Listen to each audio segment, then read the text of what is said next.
Alright, this was meant to be like a quick YouTube short thing to fill in the gap while I'm working on Michael's video, but then I realized not only can I not fit what I wanted to talk about in this video into a minute, which I thought YouTube shorts were a little longer than that, and in general, Michael's video is going to be harder for me to write than I thought it was going to be. I'm inching my way through it progressively. It's still happening. It's just taking a bit more time than I thought. For now, this is the Vanessa theory. Vanessa isn't a robot. Vanny isn't her sister. The VR sister thing is almost certainly a joke. It isn't a joke game, makes fun of theories of the franchise and the franchise in general, its upcoming characters, its old characters, Scott's old characters. It makes fun of everything. And if you say, oh, but VR sister wasn't a thing, yes it was. It existed as soon as 5 months prior to Fury's Rage's release when the Vanny statues were revealed. Not to mention, we are given pretty explicit stuff in the game itself. Vanessa is cited as making herself a costume multiple times, and Freddy outright says, wow, Vanessa, Bunny, Vanny. But it could be a fake out. Yeah, randomly voiced guy, why do you sound like that? That logic could exist. But at the same time, we get arguments like Mike Emily from that sort of logic. If we get obsessed with, but it could be this, it's going to be nonsense. If we look at what the game's actually implying, there's nothing to contradict this. I think Vanny is a lot more simple than people are giving her credit. Vanessa's a beta tester who makes the mistake of putting William's glitch demon thing form back together. William then schwibbity pops into her head and makes her do for him, which in this case is locking her away in VR and then doing everything else that Vanny does. Vanny is just the result of William getting full control of Vanessa. I think that's as far as this character really goes for her overall arc. Whether she's freed or not depends on her actions and where the story's going in Ruin. Be a bit more specific, we have moments where it's clear that Vanessa tries to break away from Glitch Trap a few times, but it seems like it never really works. She says, I tried to compartmentalize him, but clearly that didn't happen. In fact, it seems to be the other way around. What is important is that in AR, Afton searches up through Vanessa how to induce compliance in human subjects. That line is really important because it all but confirms that Vanessa is human, and therefore there is also some other human that William has control over because it says humans plural. See my 46 video for the context on that. I kind of go into it. I also go into it in the Robot Kid Denial video. But for this video, on this topic, what's also important is one of his prior victims, Jeremy. I don't see any world where Jeremy isn't a human. I don't see any argument that could justify him not being a human. And what's important about that is it shows William can brainwash a human being, and it shows that there isn't exactly a targeted hit on Vanessa herself. Like, there isn't like a goal to get Vanessa to be brainwashed. Because why would Jeremy be in this process at all? Even if Tape Girl is Vanny's like original personality that's overwritten by Afton or whatever, and she's her sister, who the hell was Jeremy in all of this if that's the story we're going for? Why bring up Jeremy at all? Not to mention this whole, like, Jeremy clearly struggles with going in and out of control of William. To me, this reinforces more and more that Afton tried to take more and more control over him, and we can see this happening with Vanessa.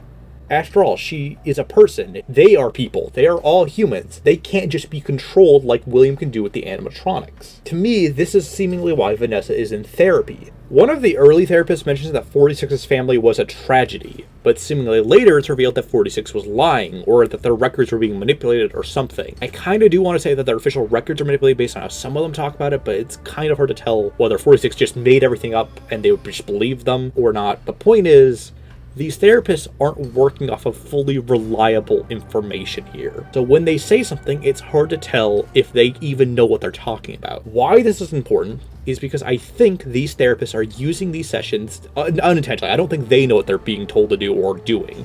But based on what they're given, they think they're telling these patients about their past.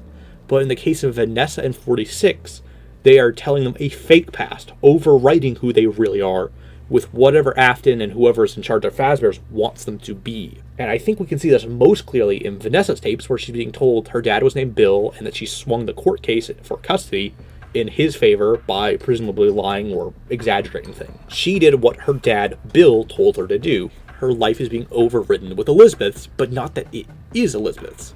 It does seem like it's being overwritten because she talks as if she's being controlled. She talks in that kind of possessed voice she talks with throughout the game. I was supposed to be a good girl. You plan on moving in, or you just want a job? I think you deserve a reward. Go check the main stage. She isn't Elizabeth, and she isn't some recreation, she isn't a clone, she isn't anything like that. She isn't a robot. She is a woman named Vanessa who's having Vanessa overwritten with the details of Elizabeth's life because Elizabeth was subservient. She is a good girl, as Vanessa herself says, faintly, as she's kind of out of it. To be like Elizabeth, she needs to listen to her code virus rabbit ghost dad thing. Where I think this story arc culminates is in Princess Quest. Remember, Afton and digital consciousness transference is like peanut butter and jam for him right now. I think Afton splits most of Vanessa's consciousness and free will between the 3 remaining arcade cabinets in Princess Quest. Once again, as I say, the Robot Quest, this is not Cassidy. Keep in mind, this was outright changed later. None of the other weird file names like Charlie Door and Vanny Redeemed, trust me, we'll get to that later, we'll get to that soon, are changed. Like, all of those are kept, to my knowledge at least, but the Cassidy Princess thing was changed after Matt had made his video about it. And last I checked, Cassidy, regardless of who that name belongs to, which is debated in the fandom at this point, I don't think it should be debated, but that's the entire video to itself. Point is, whoever you think that is, they never went through a flaming fox maze to get a glitch trap plush and key and mask and all that nonsense. That is something exclusive to the VR playtester, who is Vanny, or Vanessa, or both. And to be honest, the fact that a number of fans above 0 were convinced because the sprite was named Cassidy, therefore this was literally Cassidy, disappoints me greatly. This would explain why completing Princess Quest frees Vanessa's spirit. I know that's kind of weird, but this is kind of always how FNAF's logic has worked. I mean, how the hell does pushing the tiles on FNAF 3's walls do anything? Point is, games in this universe have power. They do things. And if you look at this scene's file name, it is titled Vanny Redeemed in the files. And once again, this hasn't been changed, this hasn't been altered, this hasn't been removed. This is Vanessa chilling with Gregory and Fredhead. If they were sisters, and this was Vanny, because this is Vanny Redeemed, where is Vanessa? Why does she look like Vanessa? Why is she not age different if they're different generations of robots? Why is there no visual distinction between Vanessa and Vanny if we were meant to extrapolate that they were twins or siblings, like something to tell us they were different? There's also the whole Vanny meter thing, but that's crap content. I just thought I'd bring it up. And I know this is cliche, but Vanny and Vanessa are never in the same area twice in the game. But why would Vanessa just leave Gregory to change in her 2 costume? Because Vanessa is still herself as a security guard to some extent. Her personality does leak through in a few times in the game. So it's clear that even though most of her is sealed away, there's something left behind in her that's like her inherent personality or essence. But the second she finds what she's looking for, Afton takes over, snaps into control, and pushes her into Vanny's personality and makes her change costume. And as soon as Vanessa completes her part of the job, she's done. Swapped out for Vanny. And now Vanny's going to continue the work. And notice that after this moment, to my knowledge, Vanessa doesn't really appear again. It's really only Vanny from here out in her few appearances from there. I mean, Vanessa does have her whole, like, go back to the main stage, Gregory. But that's in her possessed voice, which shows this is probably Vanny doing the voice to try and go through someone more trustworthy than Creepy Bunny Lady. And the only time we actually see Vanessa on screen again after that is in the fire escape ending, and oh god, the fire escape ending.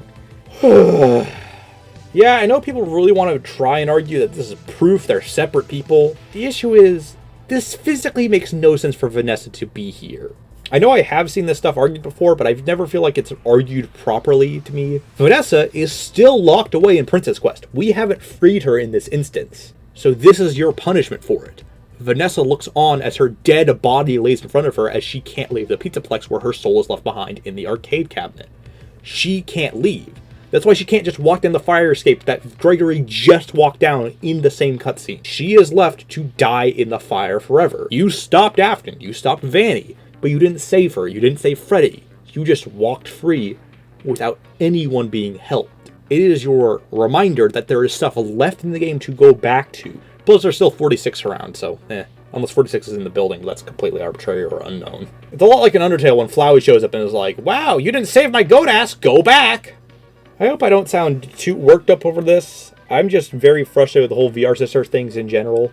I don't like how it's been turned into a debate when the evidence really doesn't favor it, other than one weird scene. Even then, that has a good explanation that's heavily implied in the game itself. This is a story about a lady being brainwashed by a financially shrewd Santa Claus death rabbit virus creature, and it is forcing her to kill and or kidnap kids in her own bunny personality. Why does this need a plot twist? What would the narrative point of the plot twist serve? She's actually got a twin sister that has no characterization, comes out of thin air, has a few on-screen appearances with no clear personality other than that she's crazy bunny lady, I guess, and is reconstructed of a 30 to 40-year-old girl, or is the sister who has no personality or explained anything, really? Like, Once again, Vanny would come out of nowhere if she's a separate character. Why? Why build up Vanessa so much? Have this whole story arc of how she got into the Pizzaplex, how the job was rigged for her, how she got to the position, why she's there, how Afton's manipulating her and controlling her, just to have her sister be the actually important one, controls everything, and actually is part of Afton's whole scheme.